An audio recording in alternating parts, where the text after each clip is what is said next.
Bismillahirrahmanirrahim. Assalamualaikum warahmatullahi wabarakatuh. Kami dari kelompok 1 dengan saya sendiri yakni Mas Sofi Sibtiah dan rekan saya Denalda Salsabila akan memaparkan tentang estimasi statistik. Apa itu estimasi statistik? Definisi estimasi. Estimasi merupakan suatu metode di mana kita dapat memperkirakan nilai populasi dengan memakai nilai sampel. Estimasi adalah metode memperkirakan nilai populasi atau parameter dengan memakai nilai sampel atau statistik atau penaksiran ciri-ciri tertentu dari populasi. Penggunaan estimasi.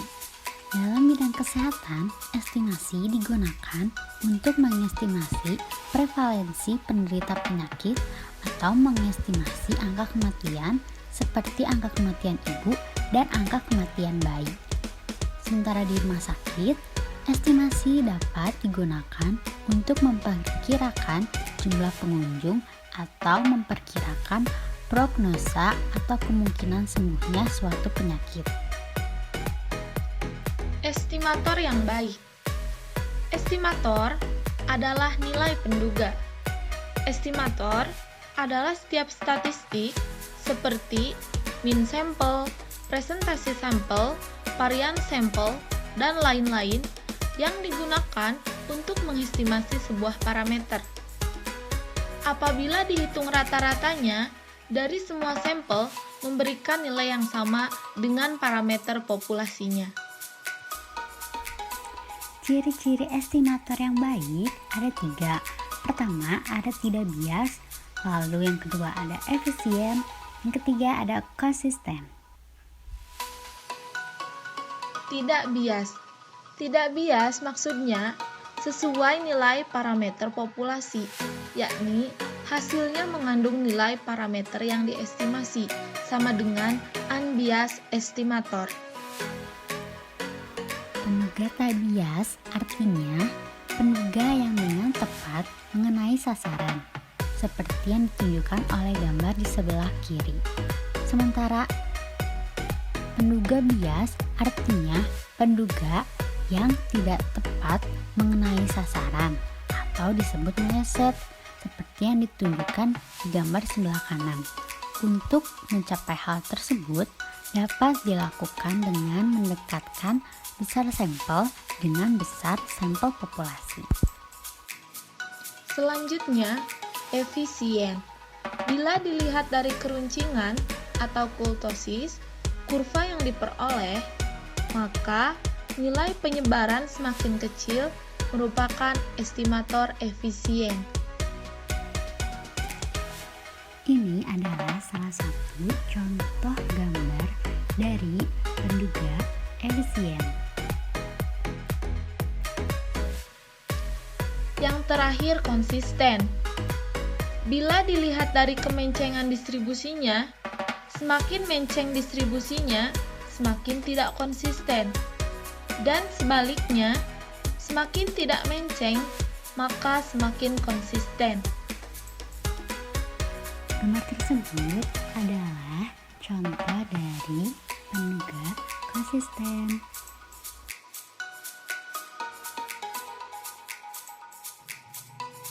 Jenis-jenis estimasi. Yang pertama, ada point estimate atau estimasi titik. Dan yang kedua, ada interval estimate atau estimasi interval. Point estimate atau estimasi titik. Estimasi titik adalah suatu nilai atau data dari sampel yang digunakan untuk menduga ukuran atau parameter atau data populasi yang ingin diketahui.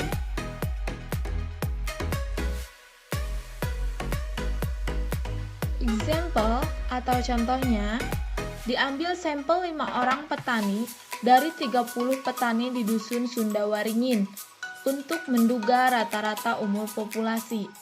Misalkan, umur kelima sampel petani tersebut yakni 26, 28, 27, 31, dan 30 tahun. Maka, estimasi titiknya sebagai berikut. Contoh selanjutnya, diambil sampel 5 orang siswa dari 30 siswa kelas 3 untuk menduga proporsi siswa wanita dari populasi. Misalkan, jenis kelamin kelima siswa tersebut ada pria, wanita, pria, dan pria. Lalu, rumusnya ada sebagai berikut.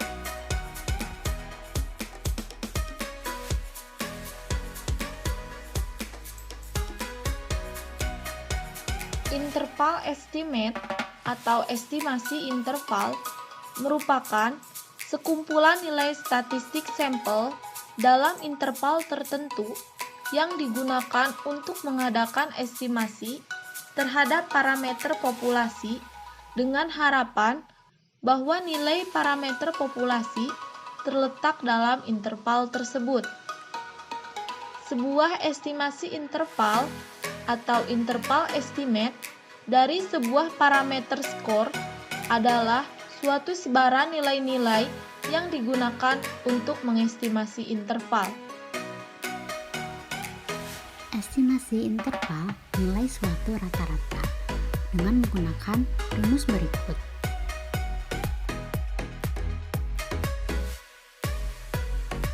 Jadi, interval kepercayaan atau confidence interval adalah estimasi interval berdasarkan tingkat kepercayaan tertentu dan batas atas serta batas bawah interval disebut batas kepercayaan atau confidence limit. Dari prakteknya, tingkat kepercayaan dilakukan sebelum estimasi dilakukan. Jadi, dengan menetapkan tingkat kepercayaan interval sebesar 90%. Artinya, seseorang yang melakukan tersebut ingin agar 90% yakin bahwa min dari populasi akan termuat dalam interval yang diperoleh. Estimasi interval untuk beberapa tingkat kepercayaan 100%. Ada tingkat kepercayaan 90%, 95%, dan juga 99%.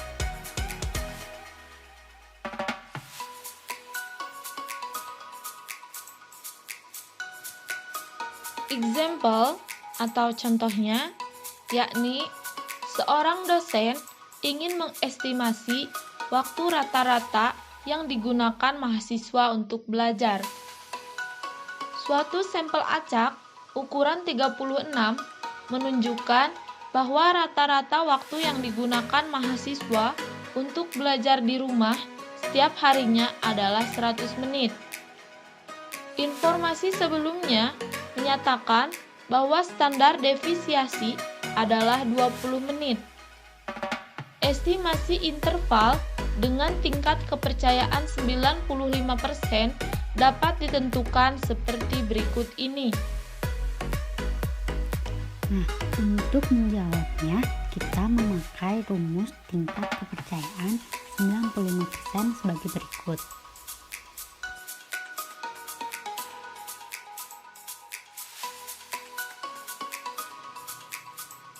Estimasi interval jika jumlah tidak diketahui dan N lebih dari 30, maka rumusnya sebagai berikut.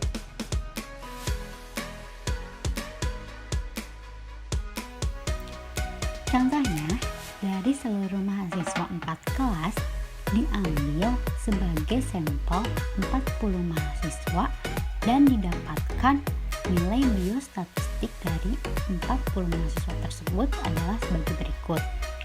Maka, estimasi rata-rata nilai biostatistika sesungguhnya dengan tingkat kepercayaan 90% yaitu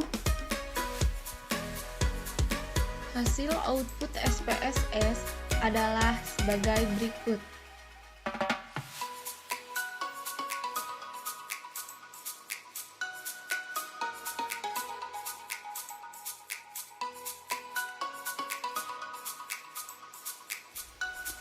dengan tingkat kepercayaan 90%, maka nilai Z adalah 1,645.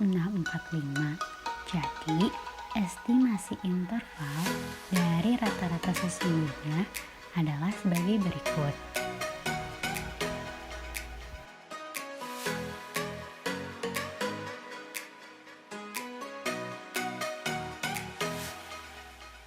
Jika N kurang dari 30, maka digunakan distribusi T. Berdistribusi T dengan derajat bebas N-1. Sifat-sifat distribusi T. Distribusi ini serupa dengan distribusi Z dengan min 0 dan simetris berbentuk lonceng terhadap min. Bentuk distribusi ini tergantung pada ukuran sampel. Jadi, distribusi adalah kumpulan keluarga distribusi dan perbedaan satu dengan yang lainnya tergantung pada ukuran sampel.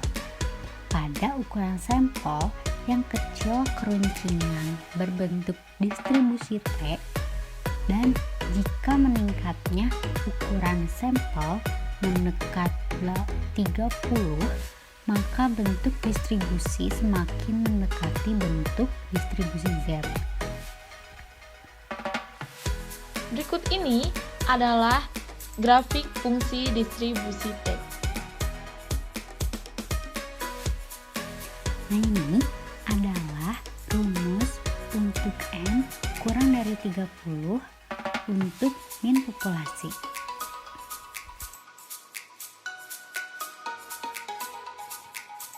Example, misalkan diberikan nilai biostatistika 10 siswa sebagai berikut: 58, 58, 43, 64, 47, 54, 59, 47, 60, dan 64.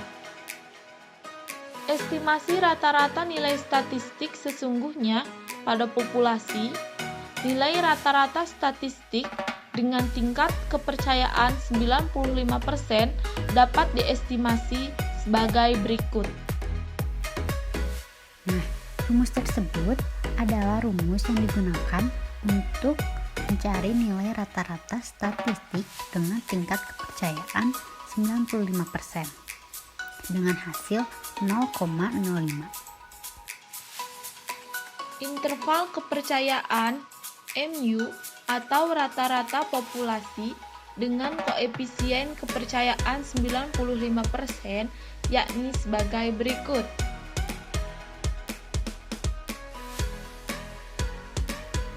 Hasil output SPSS. Tabel yang pertama menunjukkan deskriptif statistik. Nah, sementara tabel yang kedua menunjukkan one sample test.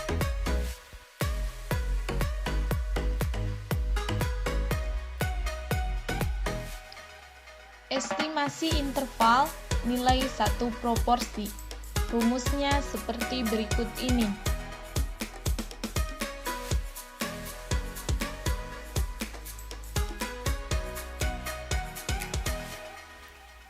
Contohnya, diambil sampel 40 orang penduduk dari 100 penduduk di desa Singgasari. Misalkan, jenis kelamin 35 penduduk tersebut 10 wanita dan 30 pria. Hitunglah interval estimasi proporsi wanita pada tingkat keyakinan 90% dengan menggunakan rumus tersebut.